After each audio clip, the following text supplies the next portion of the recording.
between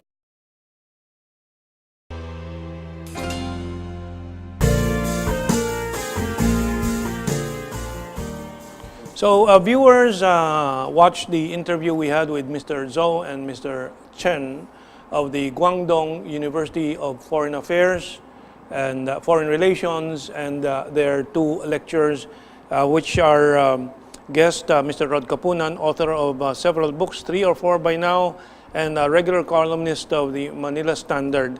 And you heard the discussion of Mr. Chen and Mr. Zhao. What's your immediate impression? First is that, well, I'm also happy that there's been a lot of change in Philippine-Chinese relations since the visit of President Duterte. But sometimes we tend to overlook that the political temperature has not really changed. While the focus is getting away from the South China Sea issue, the focus has been shifted to North Korea, to the Korean Peninsula, and this is a problem. First, I would like to point this out.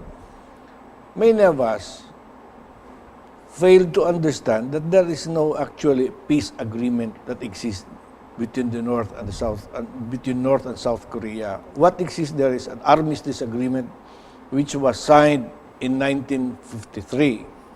Again, the implication of this armistice agreement means that the United States can maintain a permanent military basis in the South. And the ugliest thing about it, they are using the United Nations, they are under the United Nations command.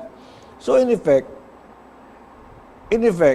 part of the funds to station these troops in South Korea is coming from the United Nations. Yeah. Okay, we'll go back to that because that's one of our main topics later on sa Yes. Philippine-China focus.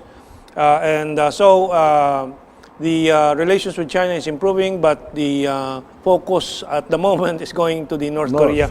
We have a view from a former Undersecretary of the U.S. Treasury on this matter. It's part of our agenda for this segment, News and Views. But the first item is China acclaims ties with the Philippines, and this came with the call of President Xi Jinping to President Duterte just a few days ago.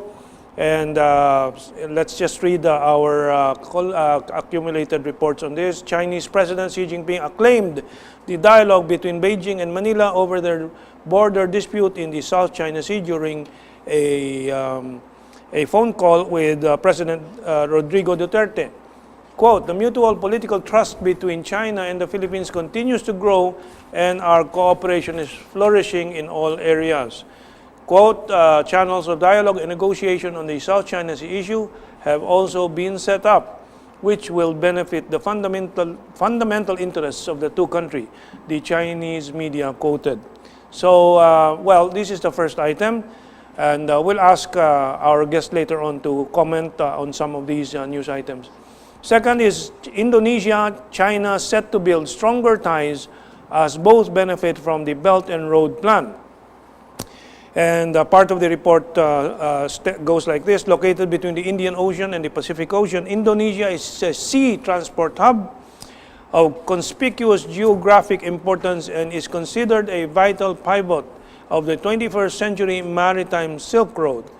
As it has been put, the China proposed 21st century maritime Silk Road is strategically in accordance with the doctrine of the Global Maritime Axis unveiled by Indonesian President Joko Widodo in the late 2014, which plans to develop maritime infrastructure and connectivity, infrastructure bottlenecks, and so on. To go around in infrastructure bottlenecks, which is a constellation, Indonesia, a constellation of more than 17,000 islands.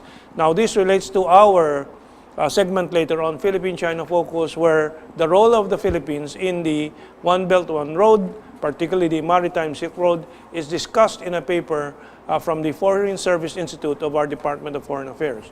The third item we listed as a significant development this week is about the Terminal High aerial defense, Terminal High altitude aerial defense, or the missiles, these defense missiles that the United States is putting up in South Korea. And President Trump demanded that the South Koreans pay for it for $1 billion, and there was a huge opposition. I think in a survey, 93% of the South Koreans opposed and objected. This is the Indonesian image. This is not the THAAD, but anyway, now we go to the THAAD from the Voice of America itself. President Donald Trump alarmed Seoul when he said last week Seoul should pay an estimated $1 billion for THAAD. Seoul repudiated Trump's remark, and White House National Security Advisor Lieutenant General McMaster reassured his counterpart Kim Kwan-jin, the current government, that the U.S. will deploy the anti-missile battery while the South Koreans will provide the land and pay for its operation and maintenance. And this has created this irritant between South Korea and the U.S. However, finally, I think the U.S. has relented and said that it will pay for it. But our guest, Mr. Rod Kapunan, has a lot to add to this matter. Finally, a view from the United States, and this is from a very popular writer, a very seriously considered writer, Paul Craig Roberts. Dr. Paul Craig Roberts was Assistant Secretary of Treasury for Economic Policy and Associate Editor of the Wall Street Journal. He was columnist for Business Week, Scripps Howard News Service, and Creators Syndicate. And he has had many university appointments, and his internet columns have had a worldwide following, and I am among those who follow his articles. And he says, in this article entitled, "What the North Korean Crisis is All About," I quote just a small part of it, but you can always just Google his name and you'll get all these articles. He says, "The Chinese government is not stupid. The Chinese leadership understands that the reason for the North Korean crisis is to provide cover for Washington to put anti-ballistic missiles and missile sites near China's border. In other words, Washington is creating a shield against nuclear retaliation from both Russia and China from a nuclear strike against both countries." And Paul Craig Roberts in previous articles have been saying that the U.S. is preparing for a first strike, at least against Russia to begin with. But they expect, of course, this alliance between the two to trigger some actions from China too. China has been more forceful in its reply to Washington's efforts than have the Russians. China has demanded an immediate halt to the U.S. deployment of missiles in South Korea. And the column of our colleague, Rod Kapunan here, is about this situation in the Korean Peninsula, the possible proxy war. We have a copy here. They have downloaded the facsimile from the internet. Okay, so those are the 4 items, and we have, I think, 5 minutes for you to comment on these news developments. Which one would you want to focus on? I would like to analyze the deployment of the United States missiles in South Korea. First, we have to take note that the United States has consistently been giving a different alibi, or should we say reason, to justify its stand. For instance, in fact, I quoted Iranian Foreign Minister Mohammad Marandi. He said that when the United States deployed Patriot missiles in Eastern Europe, particularly in Estonia, Poland, and Romania, the alibi given by the United States was that they have to deploy these missiles to counter the threat, the missile threat and nuclear threat from Iran, which nobody believes. Everybody, it was the target of this Patriot missile was a shield against possible Russian missile attack. Now, this reason given is that first, it was in violation of the so-called the Reagan-Gorbachev agreement in 1991 that would end the Cold War. But part of that agreement, of course, it was not a formal agreement, that the United States will not advance to Eastern Europe, to what is now called Eastern Europe. It will never advance, particularly troops or deploy missiles such as the Patriot missiles. And the United States violated that. Now, going back to North Korea, again, it is using a different reason. So, we have to advance this because of the threat from North Korea, but actually it is a threat to China.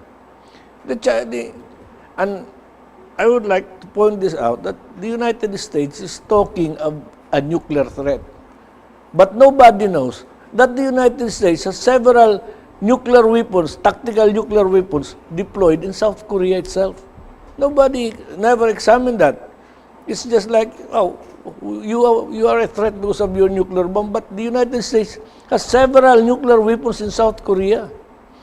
Another, I would like to, this is important. What exists today in South Korea is as a truce or armistice. It simply means a temporary cessation of hostilities. There is no peace agreement that exists, the formal peace agreement. And what the North Korean government is asking, it's simple. Let us sign a permanent peace agreement. That's one. Second, lift the economic sanction. These are two. If the North Koreans are not even asking for the United States to withdraw from South Korea after the signing of the peace agreement, it's simply demanding first peace agreement and second, lift the sanction. Now, nobody tried to re-examine that position, that demand.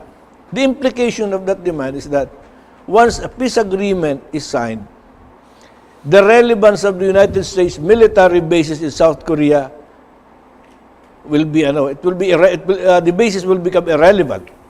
The South Korean people have the right to demand the withdrawal of these bases. Because right now, the United States has been justifying the presence of the bases. In fact, they have made it a permanent basis there, 30,000 troops, because there is no peace agreement that exists between the North and South. We have to station this. But once this agreement has been signed, South Korea might demand. And even the Chinese government can also demand the withdrawal of those bases. That's right, yeah. The Chinese government itself can demand.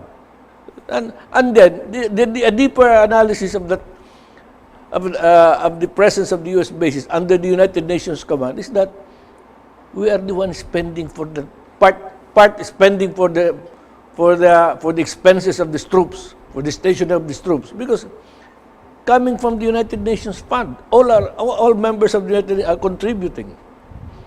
And yet, Americans is using part of that fund to maintain their military bases in South Korea, which is illegal. Yeah. Well, we'll have more time again to focus on this matter in our third segment. In fact, we should expand on this point you made, that there is no peace agreement there. Very few people understand, and they blame North Korea and Kim Jong-un. And unfortunately, many Filipinos are ignorant of this because our media does not explain it. So we'll go back to that subject matter on our Philippine-China focus, which will consist of the discussion on the Belt and Road Initiative and the Philippines' role. And then we'll go back again to the North Korean crisis that we are facing. Okay, we'll take this break and come back in our third segment, Philippine-China focus.